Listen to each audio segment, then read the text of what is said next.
স্বামীকে এই একটি কথা বলার কারণে সেই স্ত্রী জাহান্নামী হবে। স্ত্রী যতই নামাজ আদায় করুক, রোজা পালন করুক, একবারের জায়গায় 10 বার হজ পালন করুক, অর্থাৎ আল্লাহকে সন্তুষ্ট করার হাজার চেষ্টা করার পরও সেই স্ত্রী জাহান্নামী হবে।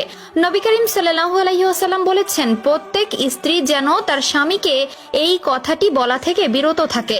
কিন্তু বর্তমান সময়ে দেখতে গেলে 90% স্ত্রী জেনে কিংবা না জেনেই হোক না কেন এই কথাটি তার স্বামীকে বলে থাকে। কিন্তু এই কথা বলার কারণে তার ফলশ্রুতি হিসাবে পরপারে কি অপেক্ষা করছে তার জন্য তা তারা একবারও কল্পনা করছে না। এই কথাটাই যেন বর্তমান সমাজের স্ত্রীদের মুখে মুখে উঠে গেছে। রাসূলুল্লাহ সাল্লাল্লাহু আলাইহি ওয়াসাল্লাম আমাদেরকে যে বলে গিয়েছিলেন, হাসরের ময়দানে জাহান্নাম প্রাপ্তদের সংখ্যার মধ্যে নারীরা হবে সংখ্যাগরিষ্ঠ। সে সকল নারীদের একটি লক্ষণ হচ্ছে এই কথাটি বলা।